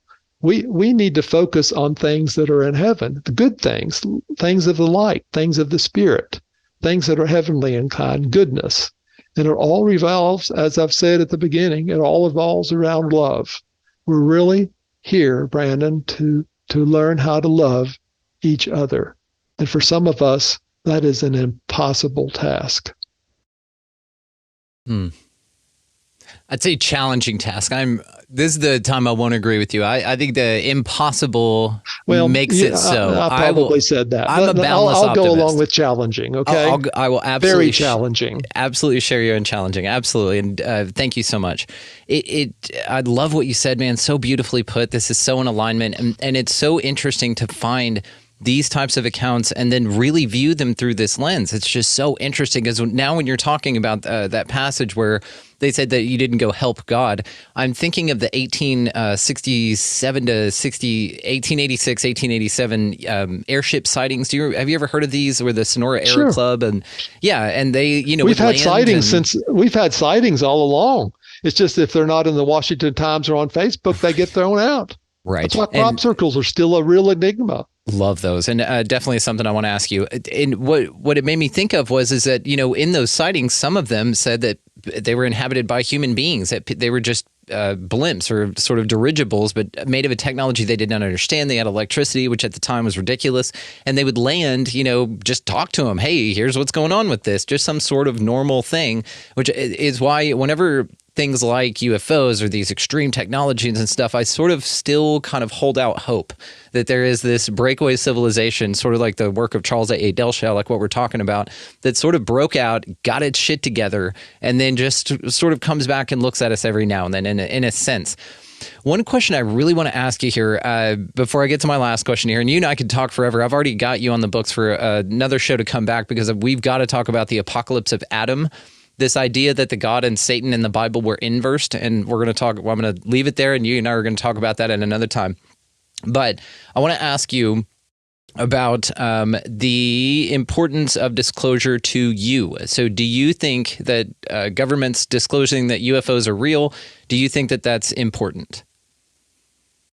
I think it's very important, but there's a big problem. And it has to be tackled from many fronts. The big problem is our capitalist society. The second that's mentioned, it would fall apart, go into chaos. And what about religion? It would have to be rewritten instantly. Does it need to happen? Yes. Do we have free energy now? Yes. Is it hidden from us now? Yes, it is, because we have a capitalist society. People need to work. They need to earn money. The money earns food. It buys stocks in the stock market. It causes our country to flourish. That's the society we live in now. Being in a capitalist society, I'll use your words, is very challenging when it comes to disclosure. If you were in a fascist society or a dictatorship, it would be easier to handle. We've got that in our future. I just don't think we're ready for it yet. I think there's people like you and me that want disclosure, but you better watch out what you want. You may get it. And the timing is the key. And I don't think that we're ready for it now. I think we're inching to get ready for it. And I think we're getting drops of other realities, such as the Tic-Tac videos and whatnot. But I just don't think we're quite ready for it yet. There's still too many people in the box. If we could get more people out of the box, and the government would realize that we had more people out of the box than was in the box, that would certainly change the weights on the variables in the equation, maybe so much that they would go ahead and at least say, okay, they're out there, but we don't know. I mean, we can't even get the response that they're out there from our government. It's quite, closed lip, and it has been, since Roswell and even before Roswell. I mean, there were crashes before Roswell, Cape Girardeau and others in New Mexico, and you got Aurora. We've had crashes before. It just has to be something that is stuck on the wall before it becomes a continued topic of interest. And we owe Roswell basically to Stan Freeman for him disclosing it and bringing a lot of it to light, and that we've come to realize that it's really true. And I'm also a supporter of, now his name escapes me, the fellow that took Phil Knapp with him out there to see Bob Lazar. That's what I'm trying to say. Yeah. That actually knew when he would see a craft, and he took Phil Knapp with him, and they did see the craft. And we owed to Bob to inform us about element 115, which was at the time called unpentium, which is now called moscovium. Get a load of that after Moscow. But he knew about that long before. So you've got to give him credit, regardless of how people try to tear him down. But I'm a strong supporter that we may already be out there. Now, was it a breakaway from one of our previous big incarnations, Atlantis, Mu, Lemuria? I don't know. But I think we could be out there within the last 100 years. I think we've already walked on Mars. I think we already have people far out into space. And I'll base that upon multiple things. Some of the stuff our astronauts have said, some of the stuff Ben Rich has said in the past, who used to run Lockheed Skunk Works, that we've already been to the stars. We've already taken ET home. There was a mistake in the equation, but we have it figured out now. You just don't say those things. He said that roughly about a year before he died. And some of the other things that people have said, including some people at Roswell, on their deathbed when they have nothing to lose, it's quite possible we're already out there. And you think we just created this Space Force, that Donald Trump created this Space Force, that it's nothing but a farce. It's writing on the wall. We've already been out there. This is just taking some of the pressure off them to have a front now to say we have a Space Force. Where do you think all the trillions of dollars have gone in the black budgets? We can't trace it. Totally, the Pentagon is unaccountable and has been. And I really think we're out there. And we have been out there, and I actually believe in, the Magic 12 and all that, Project Magic. I know for a fact that our president only has a mid-grade security clearance. Everybody thinks, well, the president knows everything. The president, and especially the one we have now, I hate to say that, but only knows what he's told to tell. I mean, there are multiple levels of clearance above the president's. Not only that, there's a whole nother tier of security clearances above the tier that the president is even in. I mean, we're talking cosmic and we're talking mystic and upper levels that they're way above the president. We do have a secret government. It started back in Truman and Eisenhower days. You're not wrong. Well, Einstein too, yeah. But, and Eisenhower made a point of this, when he was leaving the presidency, and I put that in Crossing the Crevice. we have it, and they've pulled apart from the public government now. We have our own secret government that's really in power. They will control if and when disclosure happens. They will. It won't be the senators and the representatives, and it will be them. And in all honesty, it hasn't happened yet. I think they're doing it in our best interest. We may not realize that. But if it came out today, we have free energy. We're not alone. We've never been alone. Multiple gods all came here in ships, which is what you're going to figure out yourself as soon as this happens, regardless of what culture you're in. All these old gods flew, whether it's Kulkakan or Vishnu or even Solomon could fly. That's seldom mentioned. It's going to change everything. And normally when you'd have a gargantuan change like this, people would flock to church and flock to the religion. But the religion's going to be turned upside down too. So we're going to be in total chaos from a financial standpoint, from a security standpoint, from a religious standpoint, from a family togetherness standpoint.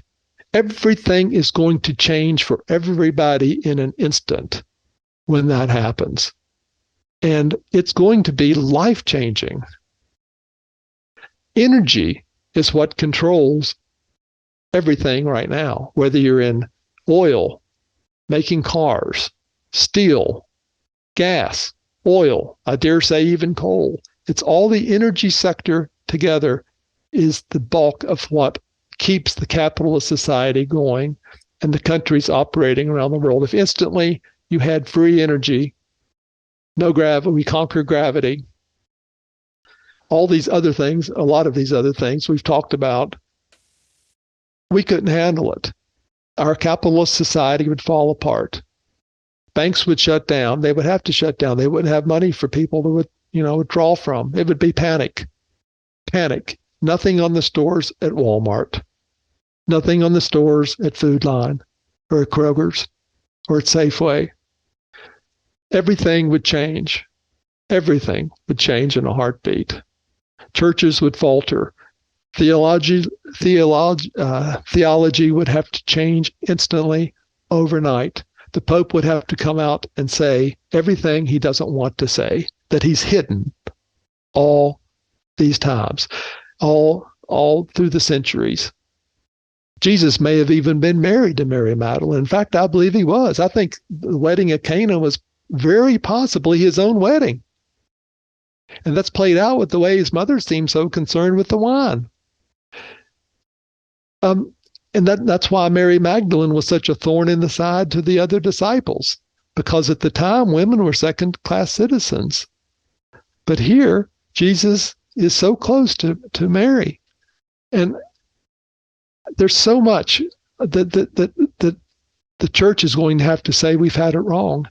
And we've had it wrong, and we've hoodooed you, basically. That's the word I'm going to use. It's a West Virginia word, hoodooed you, since Jerome wrote the Bible 1,600 years ago. That there are male and female gods. There's multiple gods. You don't need to be born again to be saved. You live eternally. You have more than this one life to live. Jesus was technically a hybrid space alien who went to the Father. We all have the same Father, but that Father is not the Father of the Hebrews.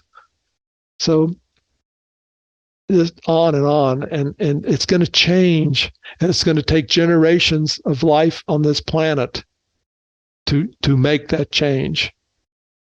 So you have to take all this into consideration when you make a statement about disclosure. It has to be well thought out, well pre-planned, guaranteed that nobody's going to wake up tomorrow and realize that we don't need to have coal to make power or gas out of the ground to make electric power. And we have free gravity now, so you no longer need to stay on the ground. We could fly in our own crafts.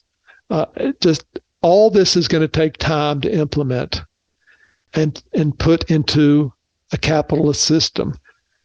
And it's all going to be how it comes out, how it's perceived by the public, and how it's given by someone who ultimately is in power. Will they feel comfortable with that person, confident with that person? Does that person know how the public is going to take it? Is there an empathy variable there? It's just so much to consider. I mean, you don't want your savings wiped out. You want to be able to flip your lights on tomorrow just like you did today. You want to be able to have internet tomorrow like you do today. But a lot of this stuff could be called into question. I mean, people may not want to go to work. I mean, if I can't get my money, why go to work? All this just plays into having the capitalist society, like I mentioned. I just don't see it happening anytime soon. Now, we might get some drops both ways, maybe from the religious side, maybe from the government side, but I'll just let that ride. Yeah, I think the drops are already here, and they're continuing, and now it's more of a waterfall because of if you even want to chalk this up to an astrological change, then we can. But it just seems to be that things are the tide is literally changing here, and I know you feel this too. You probably have a variety of those friends that you spoke of earlier that were pretty disconnected from the ideas you're talking about, probably asking you some pretty interesting questions of late. You know, from some folks that you probably wouldn't have expected that. And it's just interesting how those folks that are asking these kind of questions are usually from the people that you would not have expected. And so what that tells me is that there's just a permeation of this place, of these ideas, of this incessant need to know more and the need to now answer this calling that we've been denying through ego structures such as the religion, your government, your medicine, education, everything that's here for you. Again, I think is an option for you to go through the ringer, but then to create something alternative to that in your highest good, which is what you're proposing with your next idea as far as spiritual concept goes for folks in the future. And I still am your second member here. I want to help you with that in any way I can. I do want to ask you what you think, and this is just going to be speculation, of course. I mean, we can't prove any of this stuff, but let's just say, what are your thoughts on the extraterrestrials, non-human intelligences, anything like that come down here, play a role or affect us in some way, which seems to be against sort of this non-intervention treaty that they talk about in Star Trek. There seems to be intervention galore. So what do you think, how do you think that they feel about that some extraterrestrials come down here and help people cross a Red Sea? Some people, then let the Egyptians do it. Then you could say, okay, well, then some people came in and killed all the babies of the Egyptians. So then the question is, like you said earlier, I forget who the quote was from, but this is, I think it was Sagan that you talked about, that this is a really, a strange testing ground that you said? Dr. Barry Downing. Barry Downing, yes, said thank you. This Earth is a terrible testing place. Yes, it feels like that sometimes for sure. So how do you think that the extraterrestrials feel about this? Do you think that to them it's a game? Do you think that they don't care? Do you think that some came in and perhaps did something against this non-intervention order and the whole time it's just sort of been this game of catch up to balance everything out? Do you think that we're just pawns in some huge game here?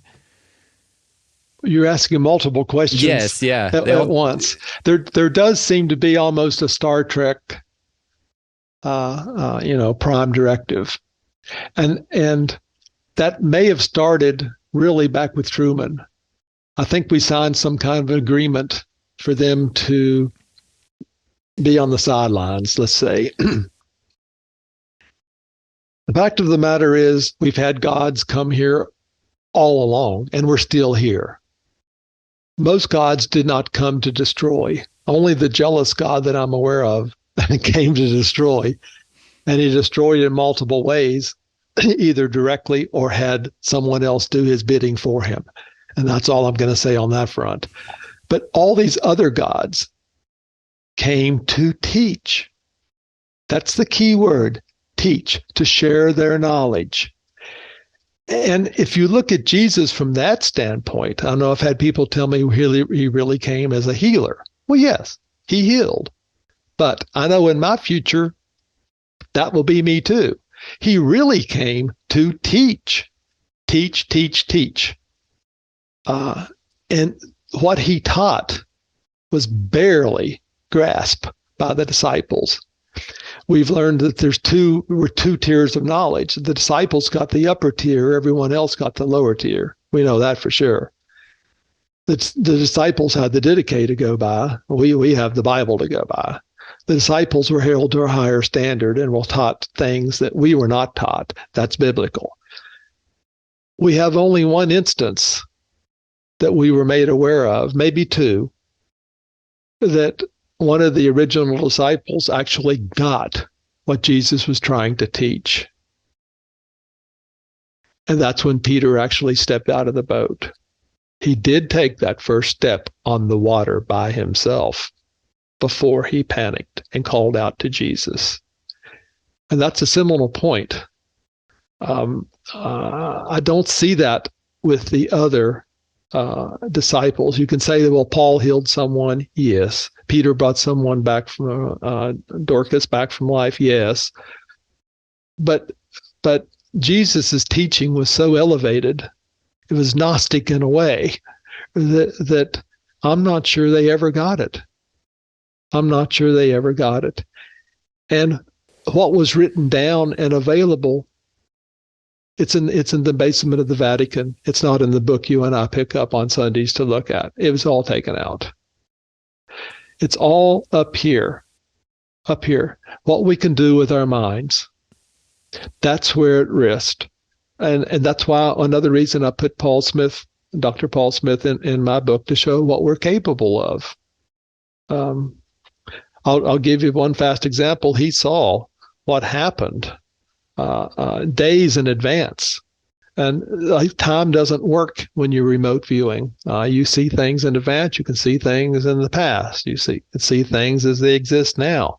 But our minds are capable of much, much, much more than what we think they're capable of. We just use a small percentage now. But I use Paul as an example. And this is important for me. Another point I want to get across, being outside the box. When Paul had the Damascus Road experience, we often think he immediately became a disciple. That didn't happen.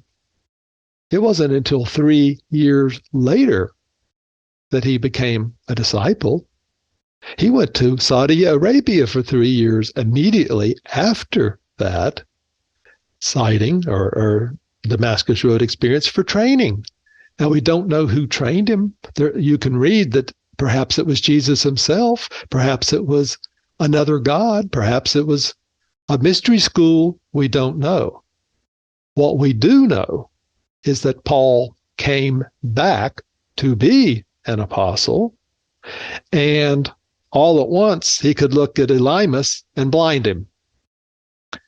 Well, Paul's a tent maker, a persecutor of Christians. Where did he gain this power? He gained it from those 3 years of training in Saudi Arabia. Where's our training? It sure as hell ain't in Sunday school and church. We're not learning anything like that. We're learning minutia. The same thing over and over and over. If you're in the Methodist church, you're going to hear the same stuff out of the lectionary once every 5 years. I've heard the same sermon by 3 different preachers. And most people don't remember what they were taught 2 years ago. I guess I've been blessed. I've remembered everything I've been taught, and I'm to the point where I can connect the dots and say, that's wrong, that's wrong. What about this? What about that? Maybe it just doesn't work for me. That's how you know you're a real person. You're not one of these NPCs running around, these fake people. So congratulations, my friend. Not that you needed verification, but there you go. But we can do so much more with our brain. And I think that's what Jesus was here to do, was to elevate us. And we're not being elevated. We've fallen back to exactly, what we were. This is the idea of, don't disagree, this is the idea of the second coming, that Jesus said, will come again and all of that, but not necessarily I'm going to come again as one body. And this is why this idea of Christ consciousness and perhaps the shift that we're all experiencing right now, like I said, it's where folks are just waking up, just getting it on a massive level, where before it would have taken maybe a few lifetimes perhaps to ring that bell the way that it did in a matter of months or moments, sometimes a moment. And now all of a sudden there's this embodiment of higher understanding and awareness that's unexplainable by scientific measures, if you want to put it that way. So this idea that there's sort of this Cosmic water awakeness is what Art Bell used to say. He felt it before he passed. Awakeness. Yes, that there's this cosmic shift happening, that we are slowly being enlightened and awakened. Yeah, this feels like the second coming. And I've heard people say this, that it's really all of us are embodying this Christ consciousness, which is the second coming is all of us are Jesus, basically. The ones asking this question, the ones here on a mission of service, obviously. I'm not walking on water yet, but you and I, we'll let each other know when we can start doing that, okay? I want one final question to ask you here, my friend, and then you and I absolutely are going to set this next conversation up, which I'm also very much looking forward to. What gets you out of bed every day? If you're here, there's still work to be done in my mind. So what do you feel is your work, and what gets you just planting those beautiful feet on the ground every morning?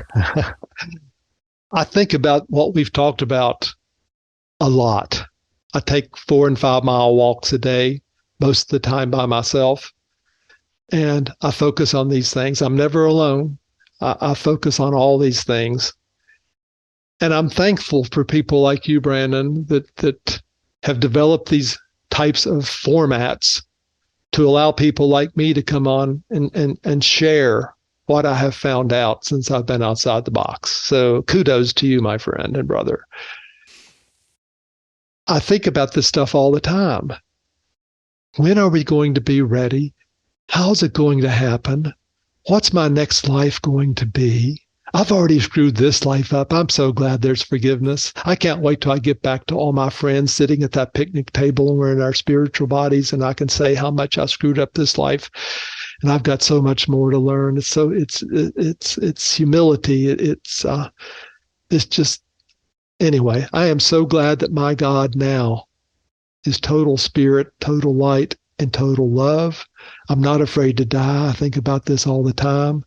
I know I've been alive before. I think about my previous lives. I think about some lives I'm going to have in the future. I know now why I have this life, for the certain challenges that I was to face in this life. And I have known that now because of my meditation and stepping outside the box. You don't dive into that kind of thing when you're in Sunday school or church. But for me now, I know why I was here, why this life was mine, what I was going to face. And I can tell you right now, verbatim, that I have failed on just about everything. My challenges that were put in front of me, I've made wrong choices. I've offended some people. I have made some bad mistakes. I have done things because of greed. I've done things because of I wanted to build myself up or climb the ladder in society. I have put treasures everywhere but where they needed to be put. I have not been frugal with money. I have not been a good steward. I mean, I can go on and on. So I have got so much to learn that I'm sure that in my next life I will be tackling some of these things from another perspective, another way to gain the emotional input into my spirit from, another perspective. So it's things like that I think on. I often sometimes go back that if I saw this craft and it was back in the late 50s or early 60s, I would have been scared. A point that we're making is I was no longer scared. I felt no evil, nor was I scared at all. My initial thought was what I said, well, hello there. That's a far cry from when I saw The Day the Earth Stood Still. And that scared me a little bit. And some of the other movies back then, we've come a long way already, as you say, in more than drips. And we have communication to thank for that. We have maybe even the bar scene in Star Wars to thank for that. And we have Star Trek to thank for that. And we have people like you to thank for that. We're getting the word out. There is this cosmic awakening that is happening, and it supersedes and usurps mainstream religion.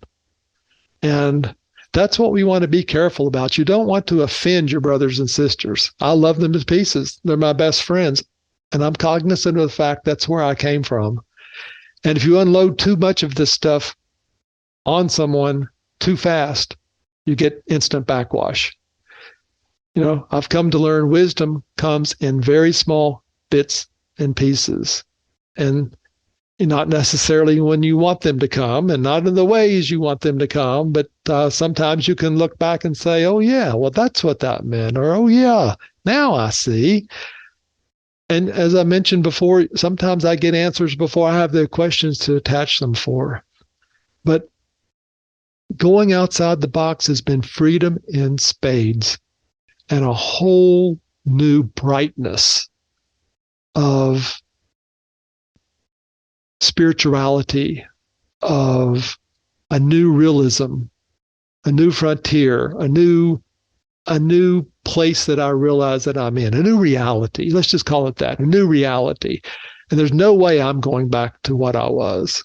Absolutely no way. It's, brother, here and going forward only. Like Paul said, I'm looking forward, going for the race. I'll use the back for history and maybe some historical things, but my eyes are focused forward now. I am not going back. And those are things I think about. That's why I get up in the morning now. What can I do to better society? What's my good deed for the day? That kind of thing. I'm a big believer, not only to love everybody, to learn how to love everybody, to learn everybody's on a different spiritual journey, to learn that there's no color. No two people have the same color skin. No two raindrops that hit the earth at the same time. No two people are on the same point on a spiritual path. It's all a matter of degree. Spirit has no color. We're all spiritual beings. When, I think about this a lot, when are people going to wake up and realize that? When? Everybody's your brother. Everybody's your brother. They're going to be alive, just like you, in the next realm. So we're all in this together, whether we realize it or not. We're all connected. And those are things I think about. It's beautiful. Absolutely beautifully put. And to something you said earlier, it hurts my heart to hear the Southern self-deprecation that I also embodied for a very long time. So I am hopefully going to free your mind, at least perhaps give you something to ponder on in your heart for a little bit here. And it won't take you another lifetime to get this perspective. You will be able to grab it in this one.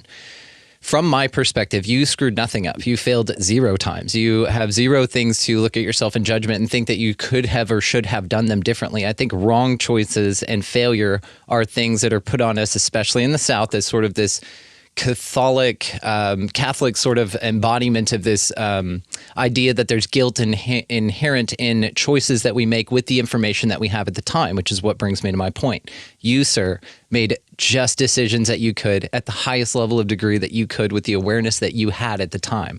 Any of us can now say from our standpoint that we would have made different choices back then. The crux to all of this and why you and I are sitting here a vibrational match together is because you air quotes screwed things up and you air quotes made the wrong decision. If you wouldn't have, my friend, you wouldn't be at the vibrational level to sit in this chair across from me at Expanding Reality and speak to this global audience and tell us about what's in your heart from the experiences that you had. From my perspective, Preach on. From my perspective, I will offer you this from this so that, again, you don't have to worry about this in another lifetime. You can just cross it off in this one. Free yourself from that burden, my friend. If you wouldn't have made any of those decisions, no matter how you felt about them at the time, we wouldn't be sitting here and you wouldn't be helping people to the level and degree that you are now. And so every single damn piece of it was beautiful. And I'm grateful you made all of those air quotes wrong decisions. I replaced the word failure with data a while back. And man, it changed my life, just the way I look at it.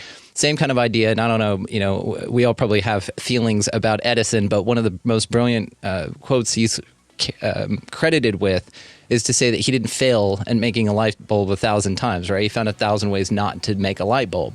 All of them were necessary in the actual, then eventual completion of said light bulb. You, my beautiful friend, shining as the beautiful light bulb that you are, needed all of that data, all of those data points and decisions and roads to be where you are. So take that as you will. That's just how I feel about it when I hear someone speak of themselves as amazing as you are in the way that you did. I know that that's the program talking, not you. And so I wanted to offer another perspective on it from my vantage point to just give you a little bit of relief and thank you, actually, for all the failures and wrong decisions you made along the way. Bless you. You should start a church yourself. We're members of the same one. I'm a member of yours, dude. We're hanging out. Wally Cool. Wagner Jr. and all the ways to find you located down in the show notes, my friend. I cannot thank you enough. You've made a brother here today, and you and I have a lot more to talk about, so I'm looking forward to it. Awesome, cool. I have totally enjoyed it. Thanks for having me. Just want to take a moment and thank my brother, Wally Wagner Jr., for coming by and hanging out. Man, we have so much more to talk about, and we will definitely be doing that very soon, and I am grateful for that. So thank you again, Wally. You will be invited back, my friend. All the ways to find him, of course, located down in the show notes. Make sure you check out his 2 books, Crossing the Crevasse, as well as his more recent Within Grasp. All of it located down below, as well as his withingrasp.net website. All of it in the show notes, guys. While you're down there in those very same show notes, check out all of our resource links. They are there to benefit you. That's why we have partnered with them. So definitely check those out if you feel called. Also, while you are down in those very same show notes, you can find the link titled expandingrealitypodcast.com, and that is our mothership. That is our home. That has gotten a beautiful new paint job and a facelift, so go check that thing out if you fancy. As well over there, guys, there's tons of resources. You guys can sign up to be an expansive insider, and that's a wonderful way to support the show. There's all sorts of bonus content associated with that. As well, you can rent any of the exclusive content that you would like. You can sort of just borrow it for a time without the commitment of a full month membership type of a thing there. Also, the handbook, we're very proud of this. If you guys want to follow along with the show, and there's some writing prompts in there. I made this thing. I'm super proud of it. And it was published through our new publishing house that we just founded, Ridiginal Publishing. And Ridiginal means ridiculously original. It's super cool polyword, and it's just awesome. So if you guys are interested in anything like that, give me a holler, and we can absolutely facilitate that for y'all as well. All right, guys, to go out into this incredibly beautiful and mysterious place, whatever the hell this thing is, and y'all pick up a piece of litter. Be nice to everybody that you come across. Go ahead and buy somebody in line around you a coffee or a meal, something like that. Super small, goes a massive way in the collective. As well, while you're out here traversing our beautiful lands via vehicle, go ahead and get out of the left-hand lane. If you don't mind, you got somebody behind you wanting to pass there. And as well, and of course, and beyond anything else, go out into this incredibly beautiful and mysterious place, whatever the hell this thing is, and y'all just be good to one another. Thank you so much for listening, for watching, for engaging, and just being the coolest sons of bitches ever. We'll see you next time.